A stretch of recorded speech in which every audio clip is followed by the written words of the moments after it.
The Effect of Cloud Coverage on Surface Temperature by Kylie Fisher, Ellen East, and Katie Losh. We go to Barboursville Middle School. We're from Barboursville, West Virginia, and our teacher is Phyllis Jean Ryder. The topic of surface temperature based on cloud coverage was chosen because it would be beneficial towards the planning of outdoor activities. Under the supervision of the teacher, Phyllis J. Ryder, multiple measurements of surface temperatures were collected with 2 infrared thermometers, along with the observation of the corresponding cloud coverage. The surface type ATM1 short grass was used to conduct all the readings. The data was entered into the GLOBE website for every observation. Microsoft Excel was used to make charts and graphs to organize the data for easy comparisons. Excel was also used to find the R value, which is the correlation between the average surface temperatures and the percentages of cloud coverage.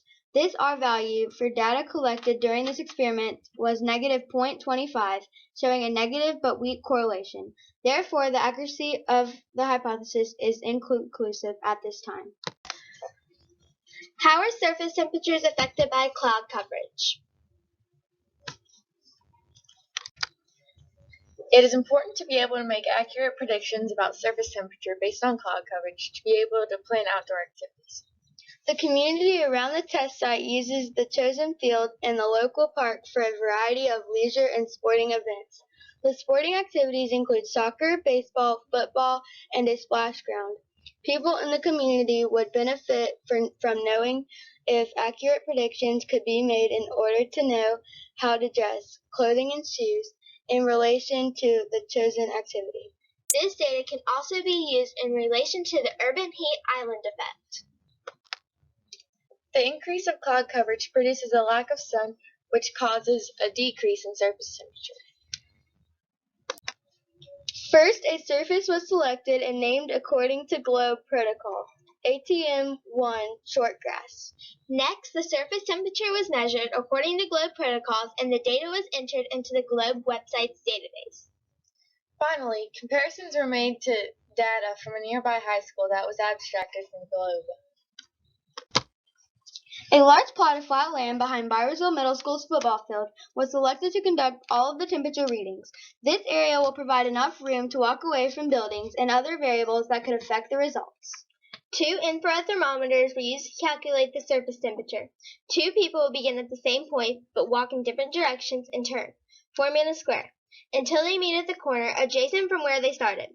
After the data was recorded from the surface temperature, the average will be calculated between trial 1 and trial 2.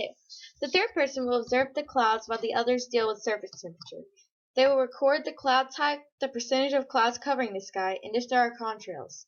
Data will be collected over a course of multiple days in order to find out if there is a relationship between the independent variable cloud coverage and the dependent variable surface temperature. Correlation will be calculated.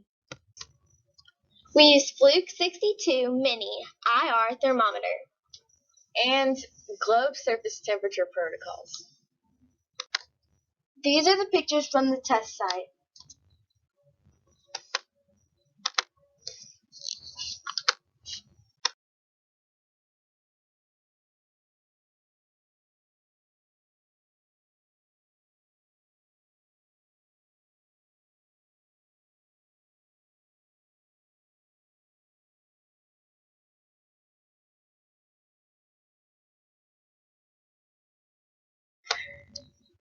We use Microsoft Excel to look for correlation between cloud coverage and surface temperatures.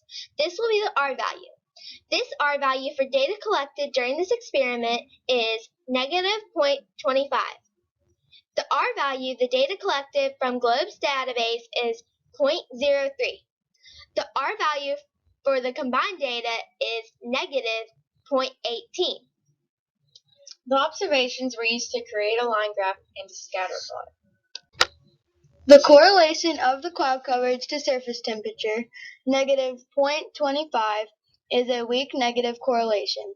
Even with the data collected through GLOBE, the correlation was only a negative 0.18. This data does not provide enough information to predict surface temperatures based on the cloud coverage. Therefore, the answer to the hypothesis is inconclusive at this time. Further studies over a longer period of time would be needed in order to determine if predictions can be made.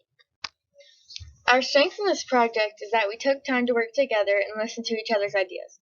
We also used information from Globe and other schools who had done this project. Our weakness was that while doing the assignment, it was wet most of the time where we were taking the surface temperature. Temperatures will need to be collected over a longer time period, and then the correlation will be recalculated.